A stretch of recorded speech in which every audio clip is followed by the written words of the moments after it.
Hi, Marine here. Welcome back to the Literary Luminescence. This video is going to be really helpful for the literature lovers. If you are an English literature lover, then you must have come across the terms Classicism, Neoclassicism, and Romanticism. Let's dig out the difference, similarities, and main features of these literary terms. Hello and Assalamu alaikum. Welcome back to my channel, and I am Mehreen. Classicism is a term as replete with varied and contradictory meanings as Romanticism. In general, when we speak of classicism, we refer to the styles, rules, modes, conventions, themes, and sensibilities of the classical authors, and by extension, their influence on and presence in work of later authors. For the Romans, classicism was Greek influence. Seneca, for example, imitated the Greek tragedians.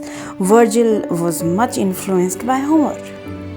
The imitation of the rules of classical poets is another very important development.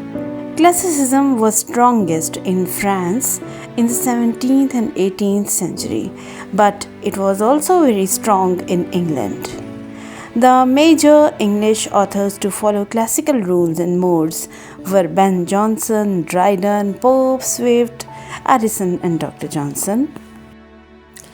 If we talk about the term neoclassicism, the neoclassic period is usually taken to be the 100 odd years from 1660 to 1780s. In other words, from Dryden's maturity to Johnson's death. In literary theory and practice, most writers of this period were traditionalists, and they had a great respect for the classical authors, and especially the Romans, who they believed had established and perfected the principal literary genres for all time. Literature was regarded as an art in which excellence could be attained only by prolonged study. Thus, the writers of this period were painstaking craftsmen who had a deep respect for the rules of their art. These rules could best be learned from close study of the classical authors like Horace. Neoclassical beliefs and ideals generated a definite vision of man and mankind. Man and his activities were regarded as the main subjects of poetry. As Pope said, the proper study of mankind is man. Man in society, man in his social environment. These were to be the preoccupations of the poets. The emphasis tended to be on what men possess in common, the general and representative characteristics of mankind. The period of 1680 to 1745, the period to which Pope belonged, has been variously labeled in histories of literature as the Augustan Age, the period of English neoclassicism, or even as the Age of Pope.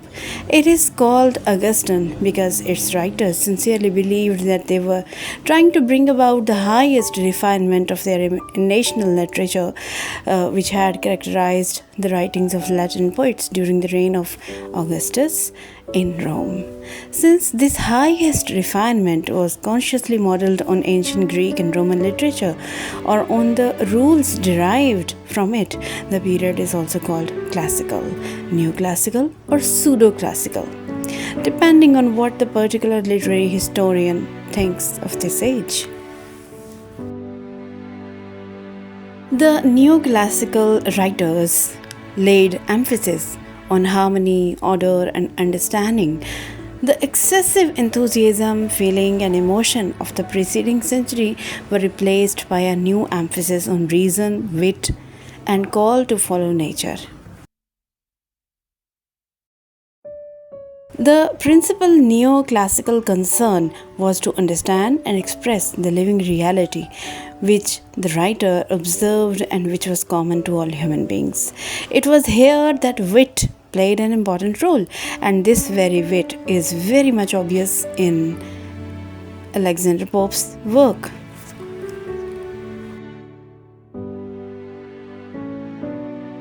This was the period when the criterion for good poetry was imitation of nature in the light of ancient classical poets of Greece and Rome. Since the ancients had imitated nature so superbly, what was left for the modern poet to do was to copy the examples of these ancient writers and be governed by the rules derived from their writings.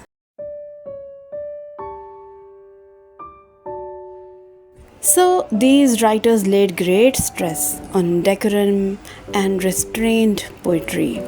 Now, let's move toward the Romanticism. The word romantic has a complex and interesting history. In the Middle Ages, romance denoted the new vernacular languages derived from Latin. There are early suggestions that it was something new, different, divergent. By the 17th century, in Britain and France, romance had acquired the derogatory connotations. Like it was fanciful, bizarre, exaggerated. Even some of the critics said that romantic literature is in contrast to that of classicism.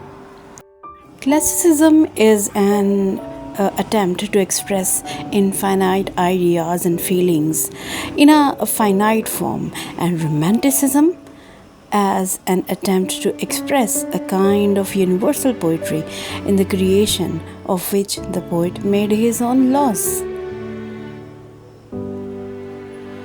Overflow of imaginative ideas. That is called Romanticism. Once this idea was established, many people modified and expanded it. The most notable person to do as was Goethe, who equated classicism with health and romanticism with sickness. This oversimplified idea has been much debated ever since. The ages or movements in literature always have an everlasting impact on the coming eras. Comparisons and contrasts between especially these two literary movements has been of much debate ever since. But whatever the movements were, these movements left the reader awe-stricken.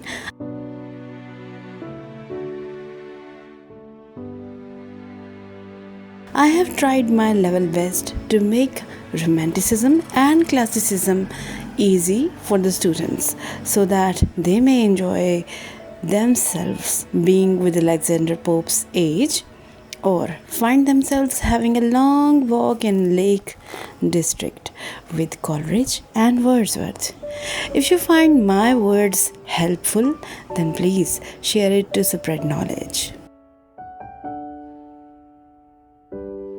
Let's meet in the next video with some other fantastic topic.